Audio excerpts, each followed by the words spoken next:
Africa टूट रहा है। अफ्रीका का लगभग एक तिहाई हिस्सा अफ्रीका से अलग हो रहा है, वैसे ही जैसे आज से 10 करोड़ साल पहले भारत अफ्रीका से टूटकर आज के तिब्बत से टकराया था। अब वैसे ही ये टुकड़ा भारत से टकराने वाला है और अगर ऐसा होने वाला है तो यहाँ की जमीन ऊंचे पर्वतों में परिवर्तित हो जाएगी। आसपास की जगहों पर लावा निकलने लगेगा और समय बीतने के साथ साथ यह जगह बर्फ से ढक जाएगी। लेकिन हमारी पृथ्वी के साथ ऐसा क्यों हो रहा है? क्या हम इसे रोक नहीं सकते? आखिर भविष्य में हमारी धरती के साथ क्या होने वाला है? आज से लगभग 4.5 करोड़ साल पहले हमारा पूरा ग्रह पानी से ढका हुआ। पृथ्वी को बने हुए कुछ साल ही हुए, जिसकी वजह से पानी के ऊपर छोटे छोटे आइलैंड के रूप में जमीन बनाना शुरू हुई और कुछ साल बाद पूरी पृथ्वी पर कई लाख छोटे छोटे द्वीप निकल चुके थे और अब धीरे धीरे धरती के ऊपर सतह ठंडी हो रही, जिसकी वजह से धरती में दरार होने लगी थी और इसी वजह से छोटे छोटे द्वीप एक जगह इकट्ठे होने लगे। यह घटना कई लाखों साल तक हुई। यह द्वीप कई बार इकट्ठा होकर टूटते रहे और कई लाखों साल बाद यह सारी जमीन एक जगह इकट्ठी हुई, जिसे आज हम पैंजिया महाद्वीप के नाम से जानते हैं। आज लगभग 20 करोड़ साल पहले पैंजिया फिर से टूटना शुरू हो गया और उसी विशाल महाद्वीप में भारत, अंटार्कटिका, ऑस्ट्रेलिया और अफ्रीका से टूटकर आज के तिब्बत की सतह से आ टकराया। टकराव इतना भयंकर था कि इसकी वजह से तिब्बत की जमीन सिकुड़ गई और जहां टकराव हुआ वहां विशाल हिमालय खड़ा हो गया। आज भी माउंट एवरेस्ट की ऊंचाई बढ़ रही है क्योंकि भारत की जमीन तिब्बत की ओर दबती जा रही है। आज आप जितने भी देश को जानते हैं वह करोड़ों साल पहले एक हुआ करते थे। धीरे धीरे वह अलग हो गए और आज भी हर साल धीरे धीरे अलग हो रहे हैं। और इसका सबसे बड़ा उदाहरण है अफ्रीका का यह हिस्सा जो 2 हिस्सों में टूट रहा है। 2005 में दक्षिण पश्चिमी केन्या नारो का हाईवे रातों रात जमीन फटकर 2 हिस्सों में बंट गई।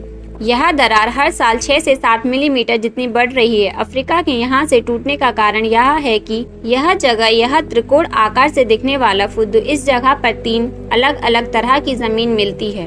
न्यूबियन, सोमाली और अरेबियन प्लेट 2 प्लेट के यहाँ जुड़ने की वजह से पूरा त्रिकोण हिस्सा अंदर से निकले लावा की वजह से बना हुआ है, जिसकी वजह से यहाँ हजारों सालों से ज्वालामुखी निकलना आम बात है। यहाँ रहने वाले लोग इस जगह को अपने रहने का ठिकाना मानते हैं, जिस जगह का खुद का ठिकाना नहीं है कि भविष्य में यह रहेगा कि नहीं, क्योंकि ज्वालामुखी में से इस तरह का निर्माण होने और हजारों सालों से ज्वालामुखी निकलने की वजह से यहाँ की जमीन पतली और खोखली है। बार बार ज्वालामुखी निकलने की वजह से यहाँ भूकंप आना आम बात और यही कारण है कि यहाँ की जमीन टूट रही है। भविष्य में दरार बढ़ने पर यहाँ पानी भरने लगेगा और यहाँ पूरा हिस्सा पानी में भर जाएगा। इसकी वजह से अफ्रीका के टूटने की गति बढ़ जाएगी, जिसकी चेतावनी यहाँ खोज करने वाले भूवैज्ञानिक यहाँ स्थित देशों की सरकारों को दे चुके हैं। इससे हमारी पृथ्वी को यह खतरा है कि दरार बढ़ने से ज्वालामुखी और विषैली गैस निकलेगी।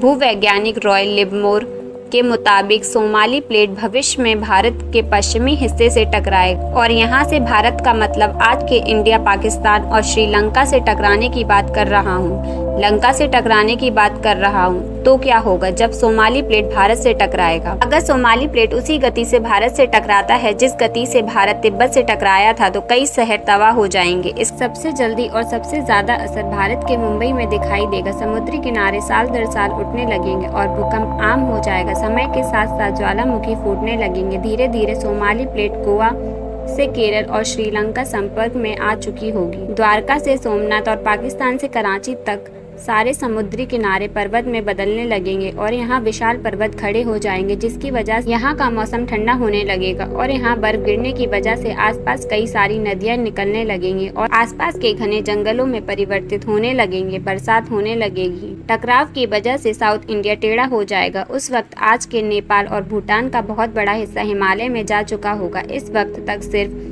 भारत ही नहीं पूरी दुनिया बदल चुकी होगी। पृथ्वी की सारी जमीन एक जगह इकट्ठा हो चुकी होगी और इसकी वजह से आज से ज्यादातर देशों का वातावरण बदल चुका होगा। आज का पूरा एशिया उत्तर की तरफ जा चुका होगा। इसकी वजह से आज के घने जंगलों रेगिस्तान में परिवर्तित हो चुके होंगे और आज के रेगिस्तान घने जंगलों में तो इस वीडियो को देखकर दुबई और सऊदी अरब में रहने वाले लोग नाचना शुरू ना करें, क्योंकि भविष्य में ऐसा होता भी है तो अफ्रीका को भारत से टकराने और पूरी पृथ्वी की जमीन एक जगह इकट्ठा होने में आने वाली पीढ़ियां बीत चुकी होंगी। हो सकता है कि हम तब तक एक बहुत विकसित प्रजाति बन चुके हों और हम पृथ्वी के अलावा दूसरे ग्रहों पर भी रहने लगे। और अफ्रीका से टूटने और भारत से टकराने की थ्योरी रॉय लिवमोर ने 1990 में दी थी। इसके बाद कई दूसरे भूवैज्ञानिक ने दूसरी थ्योरी भी बनाई है।